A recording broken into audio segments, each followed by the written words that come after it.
Hello, everybody. My name is Adib Hassan.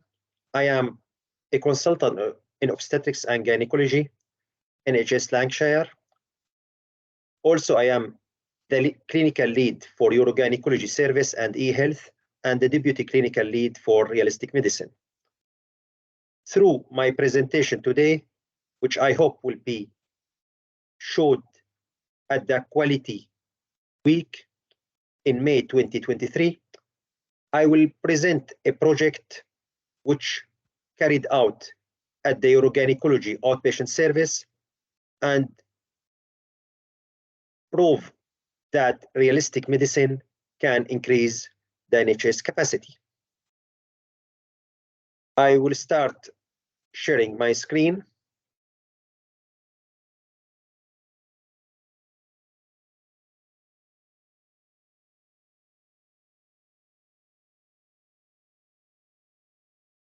And I hope this will work because I'm recording that by my own.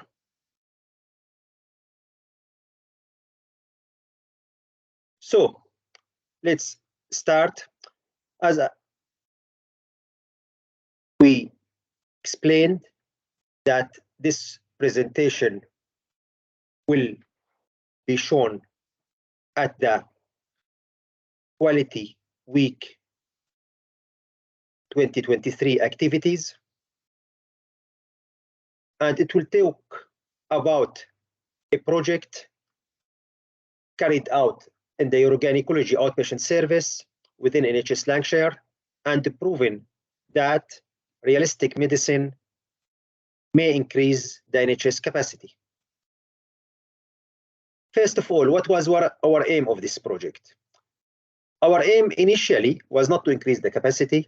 Our aim initially was to improve our consultations toward more meaningful conversations.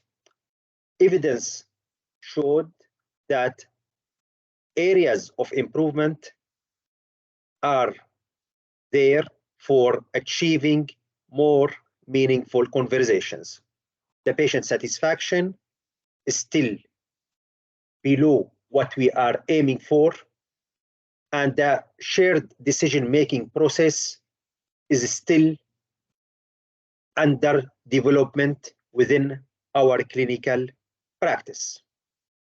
So, what was the idea? The idea was to maximize the meaningful conversations.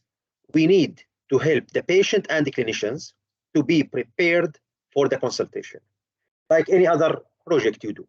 Before doing any project, before doing anything in life, you do some homework. The idea before the consultation to make both the clinicians and the patients prepared for this consultation. How? By sending the patient assessment questionnaires, forms, what matter to them, that's from the realistic medicine point of view, basic history taking, quality of life assessments, and relevant information about their conditions and options. Thus, will make the patient more ready for the consultation, and when they send and bring the assessment questionnaires with them, will make the clinicians more ready for this consultation. This project was carried out using the quality improvement methodology and was a project for the Scottish Improvement Leader Programme.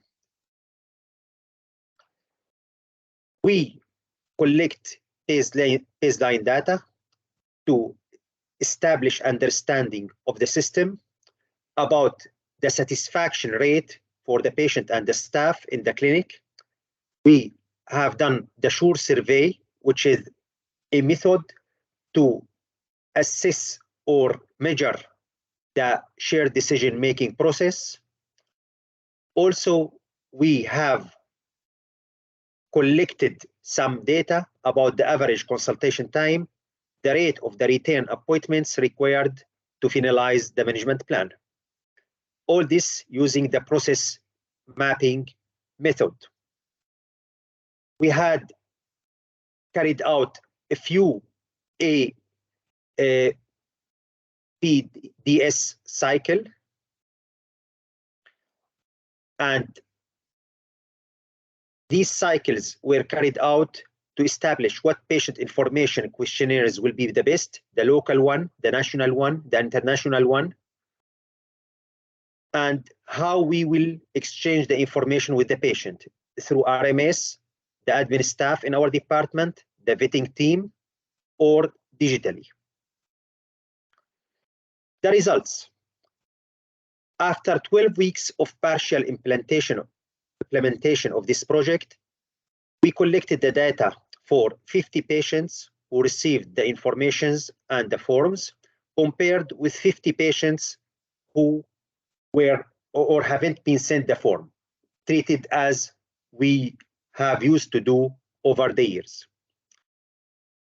We compared the data for the average consultation time, the rate of the return appointment required to finalize the decision, the overall satisfaction rate, and the short survey or the modified short survey, which measure the shared decision-making process.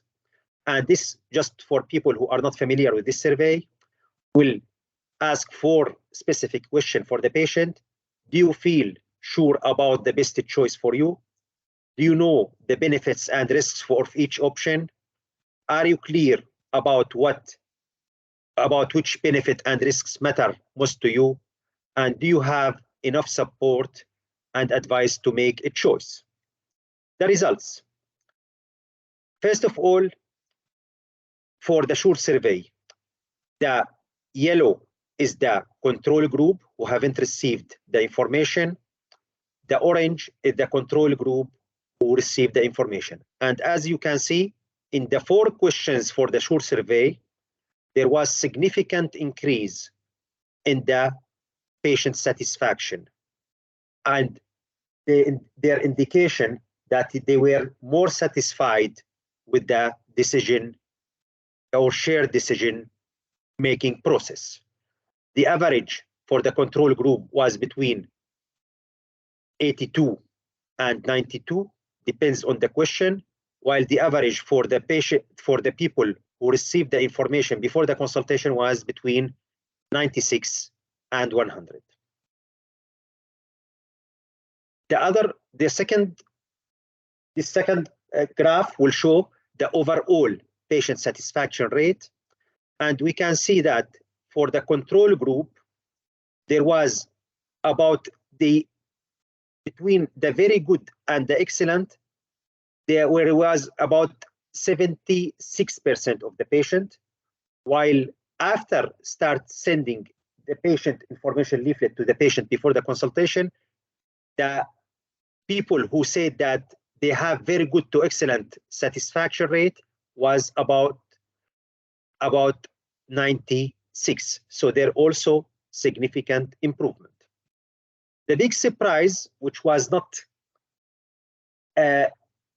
expected at the beginning of the project, was the reduction in the average consultation time. In spite of achieving higher satisfaction rate, higher satisfaction of the patient regarding the shared decision making, we managed to reduce the consultation time from the average for the control group was 22 minutes to 17 minutes for the project group. Also, there was remarkable increase in the rate of the return appointment required to finalize the decision. For example, in the control group, this rate was 12%, while only one patient, 2%, required a return appointment to finalize the decision regarding the treatment in the project group. Conclusion. So the consultations between better prepared party are more meaningful with higher satisfaction rate, facilitate more personalized care, enhance the practice of shared decision making, and there is trend, but we need a bigger sample to prove that that's more realistic decision and outcome were made. I think there is a trend that people are taking less decisions towards unnecessary intervention or surgeries. But as I said, we need a bigger sample to prove this last point. Also, there was a reduction in the consultation time by 22% and reduction in the rate of return appointment required to finalize the management plan. All this is good. What's the next step? This is only a project for one outpatient service within NHS Lancashire. The reduction in the consultation time in this one clinic allow us to create our capacity for one new patient. That's 15% extra capacity for that clinic. If this module implemented only for 10% of the consultant outpatient clinics, it will add about 8,600 appointments per year for NHS Lancashire, which will save about £1.3 million. And these numbers from ISD Scotland from 2019. If this project implemented on 10% only of the consultant clinics, not the nurse-led clinic, not the allied health professional clinic, just the consultant-led clinic in Scotland, that will create about 86,000 appointments per year and will save about £15.9 million for Scotland. Further saving will be in the nurse-led and AHP clinics. What's next step? Till now, we were exchanging the information with the patient using the paper version. We are trying to move digitally and exchange this information through a communication app. That will make the patient feedback more easy, better appointment management for the patient, and will make us more greener, more sustainable by moving paper-led or paperless. This will also make the saving on the long term better. We have submitted the project for a communication app for assessment. Thanks so much. If you have, I know that it's pre-recorded session, so if you have any question about this presentation or the project, please don't hesitate to email me and you'll find me on the global email. Thank you so much again and have a great day.